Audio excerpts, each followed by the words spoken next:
Today, I would like, I would like.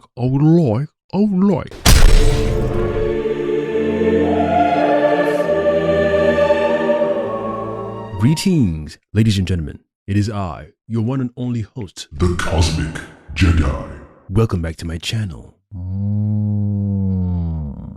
Let's talk about the Wolverine game, shall we? Being made by Insomniac. I have worries. I have worries indeed. I'm excited, looking forward to it, but my expectations have dipped, or my excitement has dipped. The first time I heard about it, I was like, oof, I'm looking forward to this. First thoughts in my mind was like, okay, they're not going to make the character model as small as Spider-Man or the same size as Spider-Man. Wouldn't make sense. I went straight to thinking about God of War and the character model for God of War. I thought, yep, if they went with that mass or that size character model, I'm down for it. I even thought about Devil May Cry 5. I thought, you could make him that size. You could. But I think if you can choose between how zoomed in you are with him or how zoomed out you are with him, that'd be nice. That'd be a nice option to have in the accessibility menu. But based on how Insomniac has handled the Spider-Man 2 game with certain gimmicks that they added, especially from the first one, these guys love gimmicks when it comes to that game. I don't like gimmicky things in terms of gameplay experience. I think you should be able to just have a game without gimmicky side missions or side quests. You can have engaging side quests. You can have challenging side quests. You can have exciting side quests without the gimmicks. I feel the gimmicks are like fillers, showing that developers couldn't think of something great or useful, or they deliberately put certain side missions just to irritate or frustrate some gamers because they know it will and they will get a kick out of it. That's weird to me. If that's the case, that's odd. That is odd. Lately, I've seen how some of certain questions have been dodged by the director of the Spider-Man 2 game when it comes to serious questions about bugs or Mary Jane, playing as Mary Jane, or other things that have irritated people. The way they laugh it off like a flippant thing, maybe it's a coping mechanism. You don't want to break under pressure when people are calling out bugs in your games. Fine. But in terms of the Wolverine game, I'm a little worried now. I'm not as 100% excited as I was before. I'm more like 70% excited. I'm like, I don't know if the game is going to be a solid game. God of War doesn't have gimmicky stuff. Maybe one or two things, but it's not prevalent. It's not in your face. It's not so obvious that it takes you out of the game. The story, the gameplay, although the combat felt like it was slower than the first game, the 2018 God of War. They definitely slowed the combat down. I don't know why they did that. In my previous video, I was talking about implementing like a developer mode option once you complete the game on normal or hard or extra hard mode or whatever option you choose. So it allows the player to fine tune or tweak the game or aspects of the game in a way they can enjoy. Maybe faster combat. Maybe when you're throwing the axe and the recall for the axe with Kratos, maybe it's quicker just to have more fun with the game. Especially when you have New Game Plus mode, or even if you don't have New Game Plus mode implemented into the game yet, you're working on that as a future thing. Since you already beat the game on normal or hard, you've unlocked the developer mode, you can just play the game again with unlocked options, and then you get to enjoy the game in harder mode if you want to. And I don't feel you should, let's try that again. I don't feel you should force your players who have played the game once on normal mode. I don't feel you should force them to play on hard mode, extra hard mode before you unlock developer options or be cheats or change skins, stuff like that. I don't feel you should make your players suffer or stress. Devil May Cry has that, and I guess because there are other players out there who can grind through Devil May Cry, it's cool. It's easy because you can play your previous playthrough again, which is like essentially a New Game Plus mode built already. You can do that with the normal mode. Once you beat it once, you can play it again till you upgrade all your weapons, and you carried all those upgrades into playing hard, extra hard, and because that's the option where the Super Dante or Super Virgil or Super Nero is locked behind. And you have to go through that whole process to get that. I feel if you're doing it on extra hard, it makes sense. Extra hard to unlock Super Dante, it's corny. I feel it's weird. That's just me anyway. That's just me. But I feel a developer mode option for all adventure games like Devil May Cry, God of War, Ghost of Tsushima, once you beat it on hard, especially when or if the game doesn't have New Game Plus mode inbuilt, and that's something they're working on in the future to release in the next month or 3 months, let players have fun. Slower animation, faster animation, slower combat, speed up the combat, new combos, make up your own combos. I don't know. Have more input into the buttons. If there's a 4-button combo, add more buttons to maybe make it an 8-button combo. Just I don't know why that world hasn't been, or that aspect or that part of gaming hasn't been introduced yet. Just as the same way you have it on Android phones, especially Nexus phones, where you could just unlock developer mode and start fine tuning your phone experience to suit you as the user. I don't see why you can't do that with games. I don't see why you can't do that with games. Anyway, I'm talking about the Wolverine game. So I'm not excited as I was before. We haven't seen any cutscenes. We haven't seen any character models. We haven't seen any costumes, screenshots, nothing. And I know it's one of those things where you got to be patient, take time, don't rush it, which is cool. We could say the same thing about Spider-Man 2. Don't rush it and whatnot. The game came out with bugs. The game came out feeling like they took out some things, even though you want to say don't rush it. It's one thing to say don't rush it, but it's another thing to say let's just see what you're working on so far. So we can then say, I look forward to this game more, or let me dip out. It's almost like you've pitched an idea, sounds cool, but let's see what you're working on. I want to see the height of Wolverine compared to other people. I want to see how the claws look. I want to see the character animation jump in. Will he be able to climb? Will he be able to take cover and hide behind things? Will he have multiple takedowns? Can you choose between the takedowns you want the character to use or to express? Will he have gadgets? Will he be gray? Will he have gray hair? Will he have different stages in the game where he's younger, middle-aged, and a little older? Just show us something so we can latch onto. Show us like the environment or the world he's going to be in. Daytime, nighttime. Is it a linear story? Will he traverse the world in a jeep, in a car, in a truck, motorcycle, or is it going to be like God of War, where the story just progresses, where you're in different locations and it's in between the cutscenes, and we travel from point A to B via cutscenes. I just want to see something. But my hype for the game is definitely low now, because there are a few things Insomniac did in Spider-Man 2 that I didn't appreciate at all. There's ways you can say, okay, there's certain questions that are being asked of us, and there are a small group of people asking compared to a larger group. No one is saying you should ignore the small group and focus on the larger group only. Focus on both groups. But because this is more pressing than the smaller group, fine. But when you smirk and you laugh and you giggle at things that some people find irritating, it's the things like, yo, can you guys fix this or change this? Or why have you made this thing again from the first game when we all asked you not to? What? Because these games aren't free. So when people are complaining about something, I feel it's wise to listen to them and say, okay, we're going to implement this thing because we're already working on it. And you don't even have to work. I'm talking about the Mary Jane story missions, by the way. The Mary Jane story missions are very annoying in the first game. Very, very annoying. Even when they released the remastered version, I thought they were going to be wise enough to include an option where you can opt out of playing as Mary Jane or as playing as Miles Morales. Just include the option. No one is saying ignore what the developers have done. What we're saying is thank you for the work you've done. We love the time and effort you've taken in to put into this game. Despite all your effort and time you've put into this game, we didn't ask you, can we play as Mary Jane? Let's talk about the MJ missions a little bit. Okay, let's talk about it. I knew that those missions weren't the fan favorites coming out of Spider-Man 1. And if she's a little OP, I don't give a shit. Now, since the majority of us didn't ask you, or even if it's a minority that didn't ask, but the majority asked, options. Always give options. Here's the thing we've introduced into the game. We don't know if you like it. Just in case you don't like it, you have a choice to opt out. Don't make people do a thing or play an experience in the game they don't want to play. There's always going to be someone who thinks to themselves, it'd be cool to play as Mary Jane or Aunt May. Fine. I'm not going to shit on those people. What? And it's always going to be the other people who say, I would never want to play as Mary Jane or Aunt May. The idea sounds cool. What? But I never want to do that. In case the game ever does that, I hope they'll be smart enough to include an option saying, you don't have to play as Mary Jane or Aunt May. Here's the option to turn that off. The same way when puzzles come up, some people are like, oh my God, my brain is melted, I can't do puzzles. There's some people who can handle those things. They still want to enjoy your game. So you're going to say, because there's puzzles in this game, which is going to be like probably 10% of the whole game has puzzles, you're going to neglect those people who want to buy your game? Include the option saying, just for those of you who may not like puzzles, who can't do it or may have some problem, here's the option to opt out of puzzles.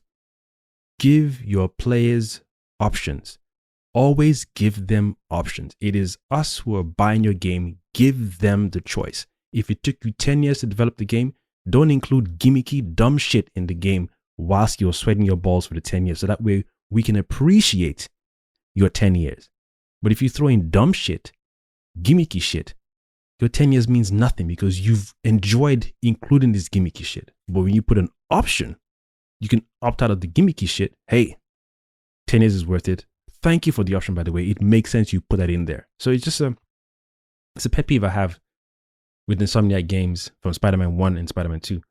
And then the way other game companies deal with their relationship between the consumers and the shareholders and stockholders and all that jazz. There's not, I keep saying that there isn't enough clarity. There isn't enough awareness to know what's really going on. I'm not here for someone's opinion, what I read in an article. I just need clarity.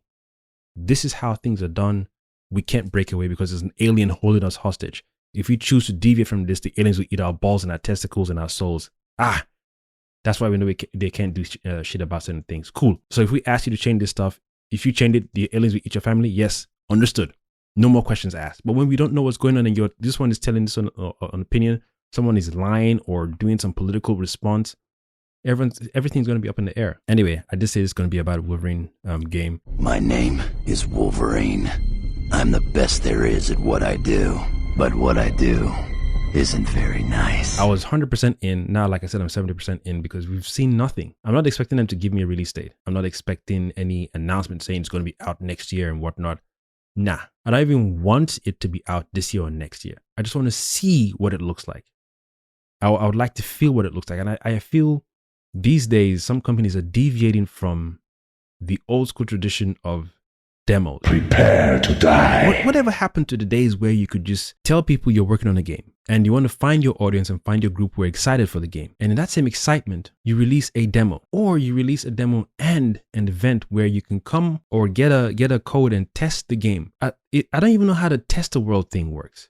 Is there a limited code or limited number of codes you could send to people to test games? Are there only a special elite of people who are trusted to test games? I feel you should be able to send games out to everyone who's a gamer, who's interested in what you're working on. My son, my niece, my nephew, cousins, anyone who plays games and they like the idea of Wolverine or Superman or this is what we're working on. We're testing it. Here you go. I don't understand if it's a server thing where we need to release it every 2 weeks. Sign up on the list. And then just make it more streamlined where the first people who have tested it, they don't get it again the second time. I don't know how you're going to finagle it, but do it in a way where people who are interested in your game have the opportunity to test it out. Demos and testers. So that way when the games are released, there are less bugs. And this culture or current temporary culture of some gamers being satisfied and okay with bugs and then knowing that, oh, it's going to be fixed or patched on the day one. I don't understand that. I'm not a developer. I'm a gamer, but I don't understand how that thing came into play and became a norm for some of us. I know other people dislike it very much, but there's not enough symbiotic relationship between developers and honest relationship and dialogue saying this or these are the things we're going through, especially when it comes to financial backers, stockholders, and shares and whatnot. And fund anyone who's funding your thing. Are they creative people or do they just have money to throw and they want their investment back or want their return in a small space of time? I feel those things are important. These kind of things tend to affect the games, whether we like it or not, in some way, shape, or form, directly and indirectly, tend to affect the games. Release of a game, change of a game. A game could be announced in a particular time of year, shown stills and this is the theme, this is the idea, and because of financial backing and things changing behind closed doors, we tend to suffer the outcome because what we saw the first time is not what we've gotten on final release. And it's not that they've changed to improve from what we saw the first time. It's been downgraded or shifted or this has changed. The character model doesn't move the same way. When you first show people a thing, you want to maintain that thing you've shown despite the build or improve on it, but don't. Dude, some people fall in love with the thing the first time, and once you tweak it around too much, it's like, they dip out. But when you say this is a fixed thing and we can only improve on it and expand on it, not shrink it down or pull back on it. When you release that and you announce to the audience, this can be improved, expanded upon, or made to stay the same, perfect. Because I would love to be, I shit you not, I would love to be in that, I don't know, dorm room or boardroom or whatever, as an elite group of people test games. I want to be there.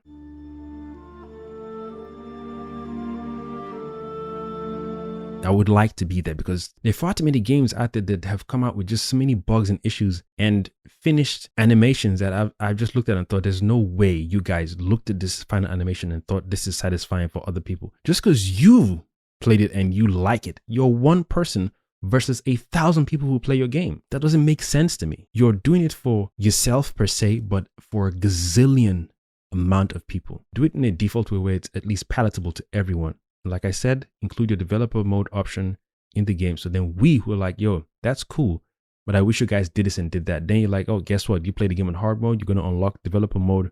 Then you can tweak the game to an extent.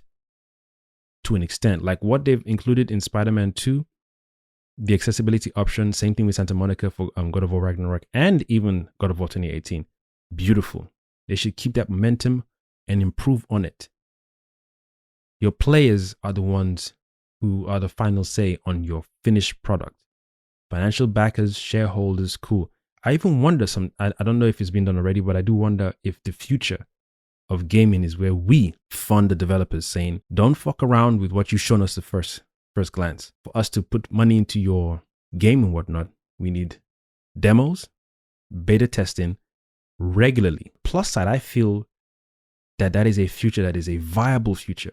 Then there's no worry of, oh, we released the game too early because we were rushed and forced to do it because of financial backers and shareholders.